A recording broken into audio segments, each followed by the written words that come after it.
Hello and what is going on, guys? Welcome back to the channel. My name is Miguel. You're watching Miguel EDC. Today we're checking out a knife from Lothar, and I believe this one is called the, to say here, no it doesn't. I believe this one's called the Raptor. So the Raptor from Lothar, let's find out what this guy is all about. So without further ado, let's try to get in here. There we go. And of course, this knife and every other knife you see in this video will be linked down below.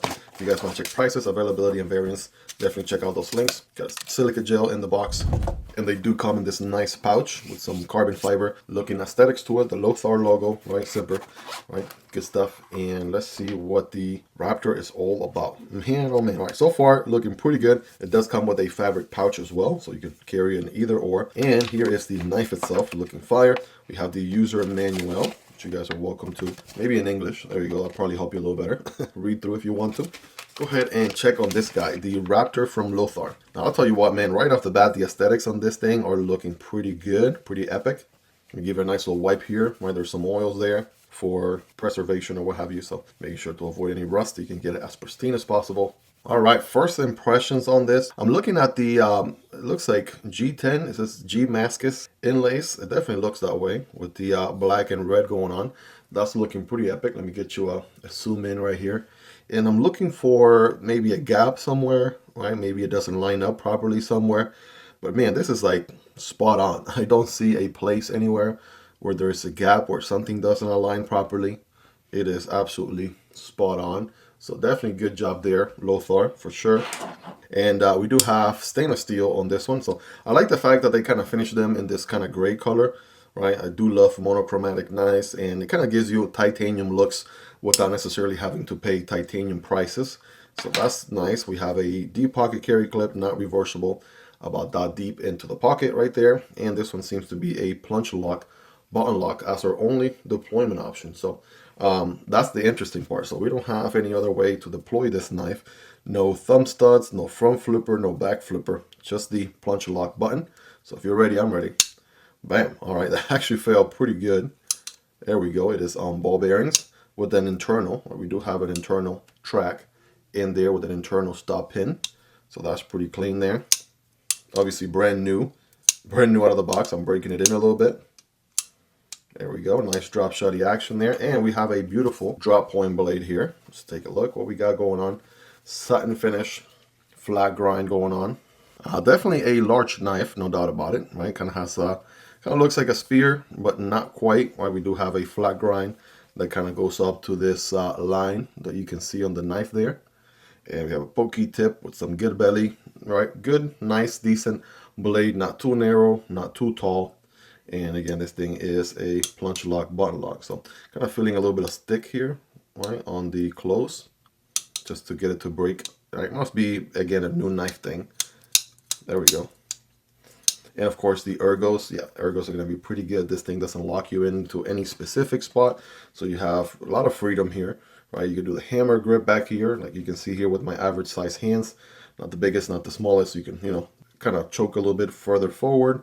No jimping on the blade there, and you know, perhaps not necessarily the best plunge grind situation. Right? That's just an observation right there. But with an internal track or internal stop pin, you can DIY your own plunge grind there if you want. So that's good. I mean, other than that, I mean, it's looking very, very elegant. Kind of gives me like really, you know, really good vibes of a much more premium knife. And this one is actually pretty affordable. I'll have it linked down below if you guys are interested in checking it out, of course. But yeah, very elegant with some beautiful, classy lines. Right, kind of screams, you know, good classic knife through and through. We'll be doing our scientific cutting test here in just a moment. Let's do some size comparison, see where this guy lands, shall we? Here is the Microtech MSI. Right, actually giving the MSI a good run for its money. Right, obviously the MSI is a little bit bigger, but nevertheless, the Raptor there is hanging tight. Right, here's the stitch as well. Both of these are just a hair longer than the Raptor. Here's the Spyderco PM2. Right, take a look there. It's a little bit larger than the PM2 and obviously larger than the Para 3. All right, you guys be the judge there. Here's the Demko AD 20.5. That one is a little bit shorter. The Kunwu Chad, perhaps, right, comes close, but just a hair shorter. And on the budget end of things, we have the Tenable Fenrir, which is a little bit shorter. and the CJRB Pyrite Light, right? All these are highly recommendable budget knives, so check them out. And I do have content on all these knives as well. So if you type the knife name Miguel EDC on the YouTube search box, you'll find those videos right away. There's the Fintiso Parrot, and here is the Vosteed Corgi. All right, these are going to be a little bit shorter than the Raptor, and yeah, it kind of gives you an idea size-wise where this guy comes in.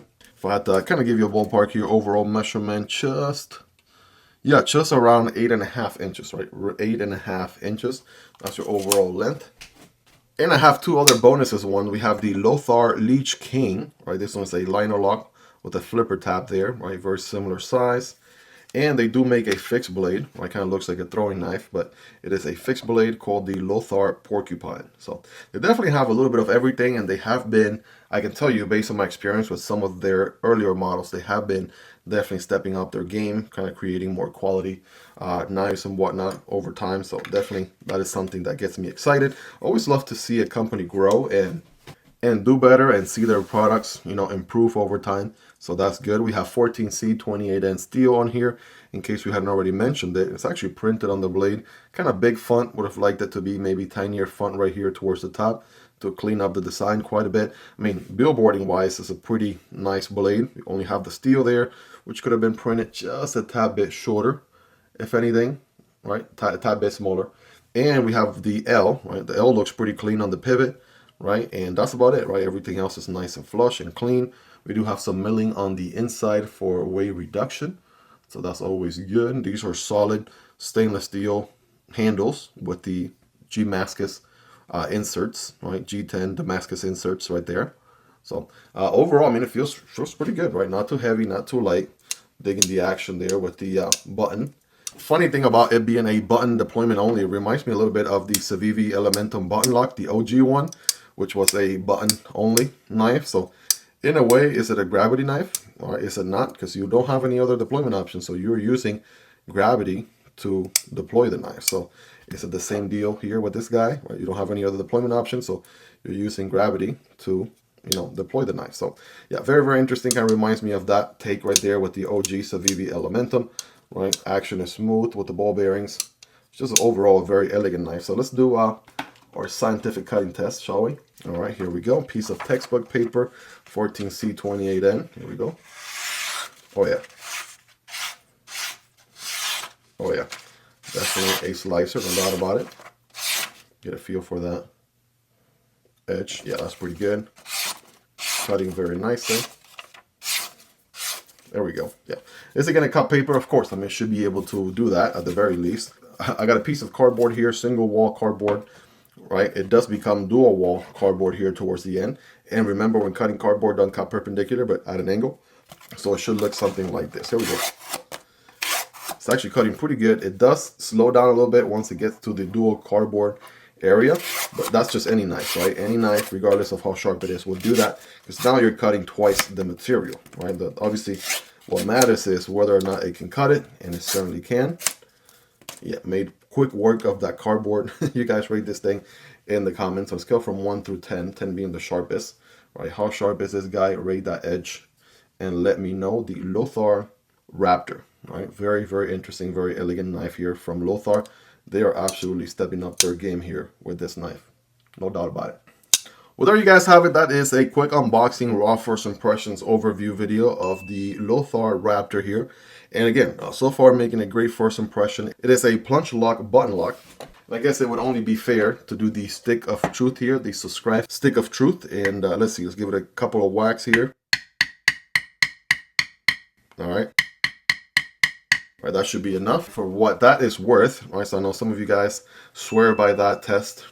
I mean, for what it's worth, you're not really going to put a knife through that much punishment in real life. But yeah, definitely passes the whack test right there. And I mean, it just makes it a very fidgety knife, right, with that one deployment and one deployment option only. I will have this guy linked down below. It is actually affordable, so you can pick one up if you're interested. It does help out the channel when you use those links, but that's entirely up to you and at zero extra cost. Every other knife you saw in this video will be linked down there as well. Guys, let me know your thoughts on this one. What do you like about it? What do you love about it? Is there anything you dislike about it? Let me know in the comments. Just hang out down there. If If you got value or entertainment out of this video so far, smashing that like button really goes a long way. Really helps support what I do here, and do consider subscribing, right? If you watch the whole video, right, go ahead and subscribe to the channel. It is absolutely free, and I promise you'll be worth coming back for more. Huge shout out to Lothar for sending this one in for me to check out, and huge shout out to my Patreon supporters and channel members for supporting what I do here. You guys are awesome. I almost forgot to check the pocket clip. So the pocket clip is not titanium, it's also stainless steel, right? Just like the handles themselves. So there you go. Guys, I really had a blast making this video. Hope you guys really enjoyed it. Check out that video to the left that I recommend, or check out this video to the right that YouTube recommends, guys. Thank you all so much for your love and support. Take care, and I'll see you on the next video, either this one or this one. Peace!